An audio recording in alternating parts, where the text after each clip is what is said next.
Tamu saya kali ini adalah sosok yang sering muncul di layar kaca ketika sejumlah kasus asuransi mencuat ke permukaan, Irfan Raharjo. Ia seorang pengamat asuransi yang sebelumnya berkiprah sebagai profesional di industri asuransi.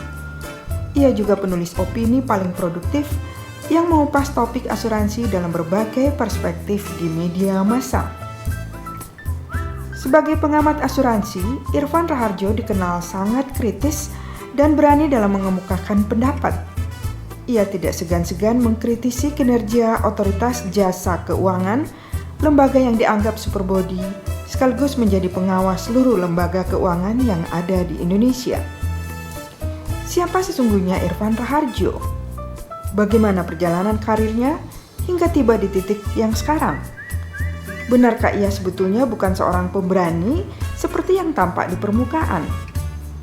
Untuk mengetahui lebih jauh, ikuti perbincangan saya dalam 2 segmen dengan sosok inspiratif yang menjadi salah satu pendiri Kupasi, komunitas penulis asuransi Indonesia. Halo Pak Ir. Ya, selamat pagi, selamat siang. Siang, apa kabar Pak? Baik, udah lama ya. Makasih loh udah main ke sini. Hebat, perjuangan sampai ke sini. Musim hujan, macet kemana-mana, dan kalau nggak dengan tekad penuh itu bisa di tengah jalan mundur. Oh gitu ya, oh gitu. Tapi ini loh mengagumkan loh, maksudnya gini kan, sebagai seorang mantan eksekutif gitu, yang dulu mungkin kemana-mana disupirin gitu ya. Terus sekarang tuh Pak Ir dengan usia segini mau gitu mengikuti kehidupan milenial gitu kan, mau kemudian MRT kemana-mana, terus mau pakai Grab gitu. Sebetulnya saya tuh udah meninggalkan mobil itu praktis sudah sejak saya di Bumi Putra, itu 2 tahun sebelum itu, bahkan itu di 2010 saya udah tinggalkan mobil sama gitu sekali. Ya? Karena dan makin intensif waktu di Bumi Putra karena kan dekat dengan stasiun itu. Jadi saya praktis meninggalkan mobil itu sudah kurang lebih 10 tahun. Dan apalagi sekarang sudah dengan ada MRT, sudah Grab, sudah mudah sekali ya. Semua bisa dijangkau dengan kendaraan umum. Seperti misalnya dari Bintaro ke Cibubur ini kan saya udah 3 moda tadi. Moda KRL, terus busway, terus kemudian Grab. Gitu. Tapi kan banyak orang menyadari kepraktisan itu, tapi kan orang Indonesia itu secara mental kan tidak semua siap untuk yang tadinya nyaman, tinggal duduk, dibukakan pintu mobil, kemudian jalan. Nah sekarang sendiri. Betul, gitu. Itu bukan untuk saya sendiri, tapi juga saya berlakukan untuk anak-anak. Sejak kecil saya biasakan mereka untuk selain juga mereka punya privacy untuk kemana-mana sendiri, tapi juga saya biasakan mereka naik kendaraan umum. Karena dengan begitu orang bersosialisasi, dia harus berempati pada orang yang butuh tempat, berempati pada orang yang tua, dan bergaul kiri kanan gitu. Kalau di mobil sendiri itu kan dia mau ngobrol sama siapa kan gitu. Apalagi terus masuk ke zaman gadget ini udah semakin tidak bergaul sama sekali dengan sosialisasinya menjadi ini. Nah, jadi anak sekarang itu misalnya sekarang kita anggap bahwa dulu kalau kita mendidik anak tuh kita sekap di kamar begitu, dan kita harap dia terus menjadi kapok gitu ya, terus jera begitu, kita kunci di kamar gitu, kita anggap jera gitu. Nah sekarang itu lebih senang mereka disekap di kamar itu, ore-ore itu. Tiba-tiba terus nanti ada kiriman makanan gitu, ini siapa yang pesankan kita heboh semua, tahu ya itu dia sendiri, semua dikerjakan dari dalam kamar. Nah, akhirnya tidak bersosialisasi. Nah gitu. Jadi soal kembali tadi naik kendaraan itu, saya udah biasakan dari anak-anak kecil tuh selalu saya biasakan naik kereta, naik bis, dan ya pokoknya harus ada kesempatan mereka selalu bisa bersosialisasi. Oke. Pak Ir kan sekarang itu dikenal sebagai pengamat asuransi gitu ya. Dan kita tahu dulu Pak Iri itu kan eksekutif di bidang asuransi. Tapi sebelum sampai ke sana, saya ingin tahu deh, dulu masa kecilnya tuh kayak apa sih Pak? Kan sekarang katanya orang bilang tuh Pak Irfan tuh kritis, berani gitu. Apa emang dulu dari kecil itu udah berani kayak gitu apa gimana? Ya, saya sebetulnya bukan orang yang pemberani sebetulnya dalam arti fisik begitu ya, berkelahi atau apa terus kabur begitu enggak. Saya itu orang yang memang besar di rumah dan sejak kecil saya sudah diberi tanggung jawab untuk mengurus rumah dengan anak-anak adik-adik saya karena orang tua saya itu tidak di rumah waktu itu. Oh gitu. Jadi ibu saya di Jakarta, kami berenam itu di Solo. Nah saya yang dianggap yang memimpin rumah di Solo itu. Ayah sendiri adalah militer yang banyak dinas ke daerah-daerah, sedangkan ibu di Jakarta. Jadi saya besar di Solo itu memimpin 6 bersaudara itu saya di rumah. Jadi saya jadi mandiri sejak awal ya. Dan saya tidak ada kesempatan saya untuk nakal begitu, misalnya main kemana-kemana gitu. Dan saya bukan orang yang pemberani. Tapi kemudian saya melihat bahwa tanggung jawab itu begitu besar ke saya sehingga saya ingin cepat bisa selesai dan mandiri begitu.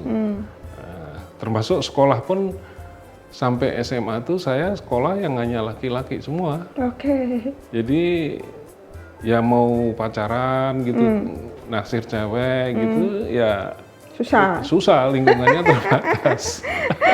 Lingkungannya cowok semua? Iya cowok semua sampai SMA itu SMA Katolik ya. Jadi bahkan ada teman saya yang juga bekas pastor begitu, karena dia gagal sekolah pastor terus jadi teman kayak SMA begitu seperti itu. Jadi lingkungannya cowok semua gitu sampai saya meninggalkan Solo terus saya ke Bandung, saya kuliah di Bandung itu saya ikut paman saya. Nah, kembali lagi saya meskipun sudah meninggalkan Solo tapi adik-adik saya ini sebagian masih di Solo. Nah, terus baru beberapa tahun kemudian mereka satu demi satu meninggalkan Solo terus akhirnya rumah di Solo itu dijual.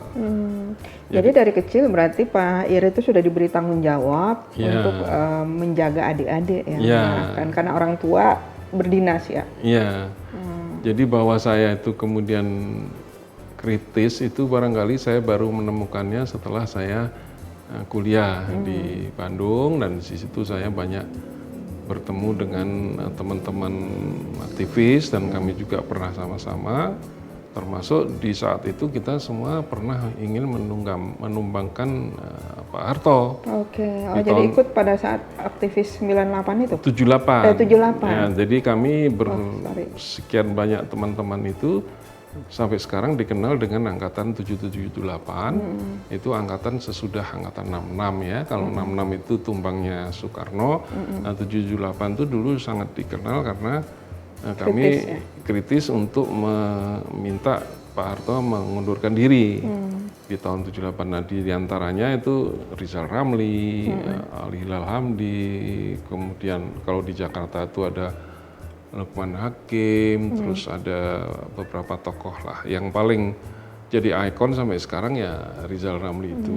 Nah, di situ saya belajar bagaimana aktivisme itu bisa memberikan kita energi untuk membawa perubahan gitu. Tapi kan sekolahnya tadi SMA lingkungan cowok gitu kan. Berarti nggak kenal cewek dong dulu? Ya sampai dengan SMA begitu. Kami kemudian sampai masuk ke dunia aktivis di Bandung pun juga tetap seperti itu.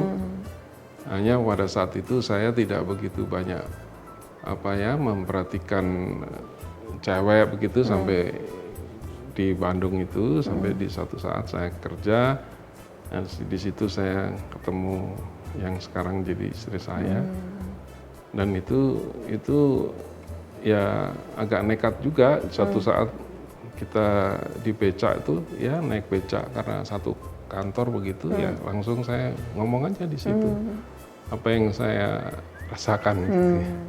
Nah, Gitu. seperti itu. Jadi ini pertama langsung dilamar dong. Ya seperti itu. Jadi nggak banyak-banyak. Nggak banyak ini ya. Setelah itu kemudian saya ke Jakarta, saya masuk Jakarta itu tahun 79.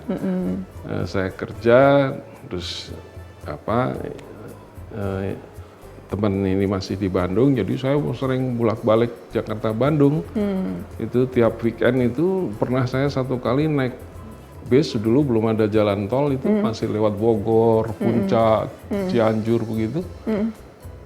Ya hanya untuk apel ya, untuk ketemu setiap malam minggu begitu. Itu perjuangannya seperti itu. Dari Jakarta ke Bandung itu naik bis tuh bisa sampai deket Bandung sana, di mana Cimahi itu baru dapat duduk. Alah. Terus dari Bandung ke Jakarta baru dapat duduk ya di mana nih, Cibinong sini. Itu zaman itu belum Jadi ada ceritanya waktu itu sempat LDR antara Jakarta Bandung gitu ya, ya. begitu. Terus kalau naik kereta juga begitu, bisa berdiri terus sampai Bandung atau dari Bandung ke Jakarta. Jadi begitulah. Karena saya harus bekerja di Jakarta, sementara pacar di Bandung, mesti bolak-balik begitu sampai. Nah, waktu itu kan katanya nggak di bawah pengawasan orang tua. Jadi bagaimana Pak Ir membangun nilai-nilai dalam keluarga yang kemudian dibawa sampai ke dunia pekerjaan? Ya, nomor satu yang paling ditanamkan oleh keluarga saya itu adalah soal kejujuran ya. Kejujuran itu hal yang sangat mahal dan tidak bisa digantikan. Yang kedua adalah kesetiaan. Kesetiaan itu pada pilihan apapun gitu, baik kepada soal lawan jenis, soal pekerjaan, soal keyakinan gitu ya, itu harus butuh kesetiaan gitu. Jadi satu kejujuran, kesetiaan, dan itu yang dituntut. Yang terakhir adalah bahwa disiplin. Disiplin itu penting sekali. Kejujuran, kesetiaan, dan disiplin. Ya. Itu yang dibawa dari nilai-nilai keluarga ya. Ternyata dari masa remajanya good boy sebetulnya ya. bukan orang yang katakanlah mungkin bandel atau apa gitu kan. Tapi setelah masuk kuliah ternyata baru menjadi aktivis gitu. Nah, habis dari kuliah kan S1 di Bandung ya? Iya. Nah, kemudian selesai, itu langsung masuk ke industri asuransi atau gimana? Ya, yang saya ceritakan tadi, setelah saya dari Bandung, kemudian saya bekerja di Jakarta, itu juga hal yang sangat kebetulan ya. Jadi ya banyak sekali kebetulan lah dalam hidup saya ini yang tidak direncanakan. Dan seperti juga banyak teman-teman asuransi senior itu umumnya tidak pernah menjadikan asuransi itu cita-cita atau tujuan pekerjaan. Jadi di satu hari melalui tante saya dimasukkan ke namanya organisasi Jerman Indonesia, perkumpulan Jerman Indonesia itu Econit namanya. CV saya dikasih ke Econit itu. Econit itu perkumpulan Jerman Indonesia. Kemudian di satu hari siang-siang saya lagi di rumah, saya pertama di Jakarta tuh di Duren 3 tuh di Mampang, Warung Buncit itu. Nah, saya dijemput oleh asuransi Royal Indrapura. Bayangkan saya baru remaja, baru masuk Jakarta, terus dijemput untuk wawancara dengan mobil Datsun. Saya ingat betul, siang-siang jam 2 saya lagi nyangkul di halaman itu. Dijemput seperti eksekutif, dijemput aja begitu. Saya masuk ke gedung Wisma Kosgoro di Jalan Tamrin itu, ya diwawancara ala kadarnya begitu, terus diminta kerja.